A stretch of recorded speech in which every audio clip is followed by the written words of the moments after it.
Why are you and so many of the people who are taking part in these protests not actually obeying the Public Order Act order from the police to stop blocking roads and to move to a pedestrianised area? Have your protest, get all the TV coverage, but actually allow everyone else to go about their daily business.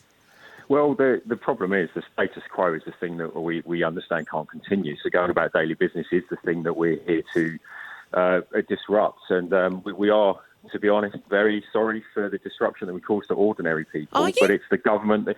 Yes, actually, and that's why, Animal Rebellion, we went to Smithfield Market. We entered into dialogue with Smithfield. Many of the traders sort of welcomed us there. Many weren't happy, that is fair. But we actually entered into a dialogue with Smithfield to make sure that we didn't blockade any of the workers. When you say entered into a dialogue, yes, you basically took over a lot of the market, set up your own stalls, selling things. Actually, not having a licence, anyone else would be prosecuted for that in this city, by the way. But you didn't enter into a dialogue. You forced a dialogue on people who were going about their daily business by just simply turning up. We sat down with Smithfield 10 Market Tenants Association and had a couple of really good discussions about what their concerns were and what ours were. So, and many of them recognised that the reasons why we were doing it, which is about the climate emergency, were for valid reasons. And I think that's what's really important here. Is like we need to focus on the climate emergency. I'm staying with friends at the moment. I've just popped back to have a shower down in Clapham. Well, that's good news. It's very nice for me, yeah. But the 9-year-old who's going to school is doing a presentation at her assembly on climate change, and she knows more about the science than some of the politicians who are That's funny because on the subject. Judging, having spoken to quite a lot of children about climate change, most of them only know the absolute hysteria that they're told by a lot of times by the media and by organisations like yours, and have very little knowledge of the facts, which is one of my concerns. You talk about this being a climate emergency. There is a very strong argument, if you believe that you should form a political party and you should stand for election, and they're going to be having a general election very soon. Stand candidates in every constituency. Put your case. Get your leaflets. Do your party political broadcast and get your message over and convince either other politicians or convince voters to vote for you. Is that not a rather more appropriate way to go about dealing with things than just sort of dancing and singing in a market or on a bridge, causing disruption to ordinary people going about their daily business and trying to get to and from work and unable to do so because of it, and terrifying everybody with silly words like climate emergency? Wouldn't it be better to have a sensible debate and put your arguments forward as part of the democratic process?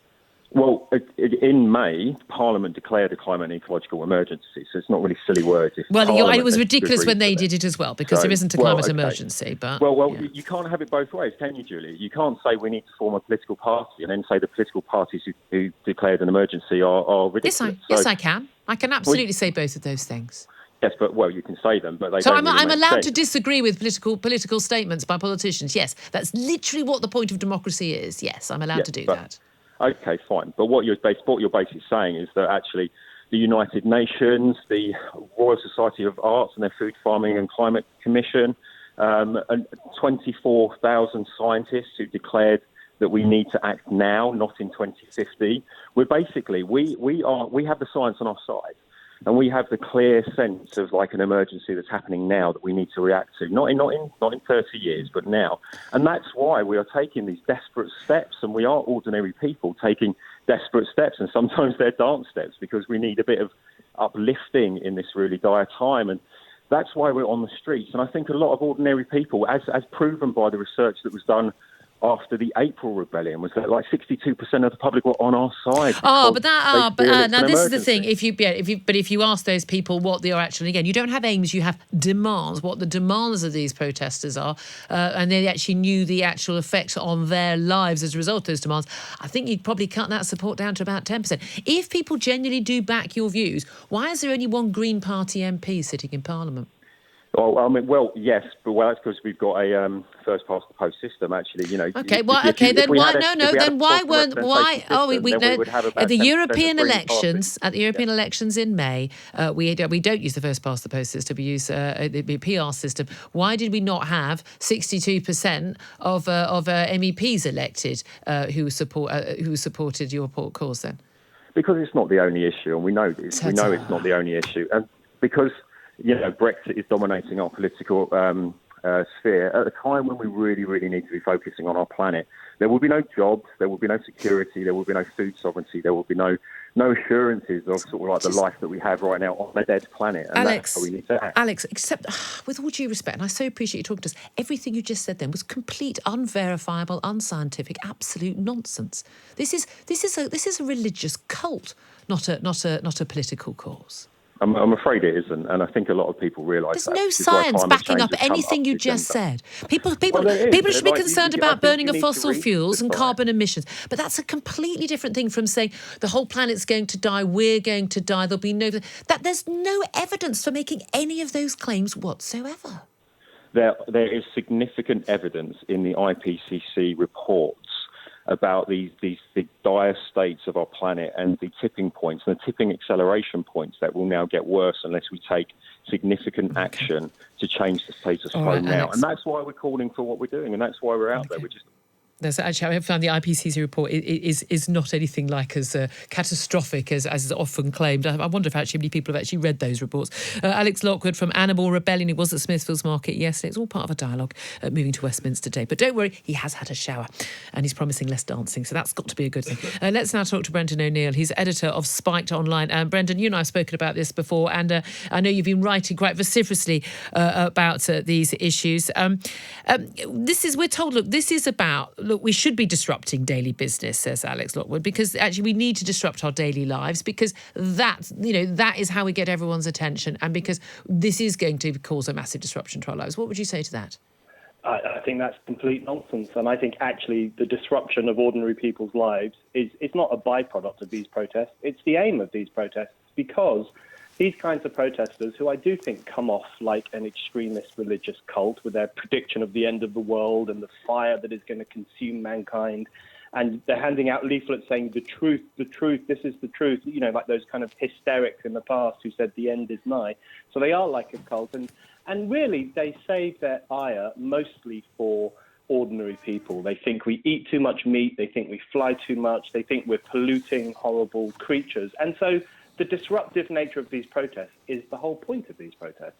The argument, though, that they actually are having quite a big impact is fair, though. They are having a huge impact. We have seen this declaration, instead of a climate emergency, in Parliament earlier this year. Again, I thought just simply a statement of absolute nonsense, not backed up by the actual science in the IPCC reports and in the actual science backing up those IPCC reports, but also the fact that the government has now taken on this 2050 target for zero net carbon emissions. Labour Party want a 2030 target, Extinction Rebellion's target 2025, and again, just in 6 years' time, and we talked about it on the show so many times, the reality of that would mean people basically not even being able to heat their homes.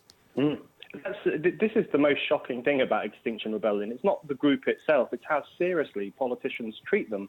I mean, this week we've had Barry Gardiner and Clive Lewis and others saying that they love Extinction Rebellion. The thing is, let's not beat around the bush. These people are crazy, and I use that word advisedly. If we followed their plan, if we implemented their demands, people would be plunged into poverty. As you say, it would be hard to heat your home if we were to rip out all carbon emissions by 2025. There'd be hardly any driving. Electricity would be switched off. In fact, there was an Extinction Rebellion person on TV on Sunday moaning about how much electricity there is in a city like London. They want to propel us back to the Stone Age. This is really crazy stuff. And the great irony is that leftists in this country will go into a meltdown if the Tories close down a library in Wolverhampton. They'll say this is the most evil form of austerity you could imagine. And yet they support this group, which genuinely wants to propel people into a kind of pre-modern state of existence. So there's a real element of hypocrisy. If you want to see what severe, grinding austerity would look like, just follow Extinction Rebellion. And I mean, just finally, why do you think the government and indeed the media take this all so seriously? Because I was watching a reporter on the television this morning who was sort of tiptoeing around the tents in Westminster, people on the streets. Again, I leave my bin out a day early, I get fined. Someone pitches a tent in the middle of the road, the police stand around and guard them. And apparently the police not being allowed to use angle grinders to remove people because they can't wake people up in a residential area, people are sleeping in the street.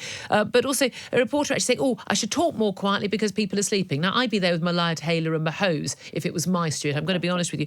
But why do you think the government pays so much lip service, and why do you think the media does? Because I wonder if this was, say, Brexiteers who were out marching in the streets and causing disruption and doing this, I have a funny feeling the policing of it would be rather different.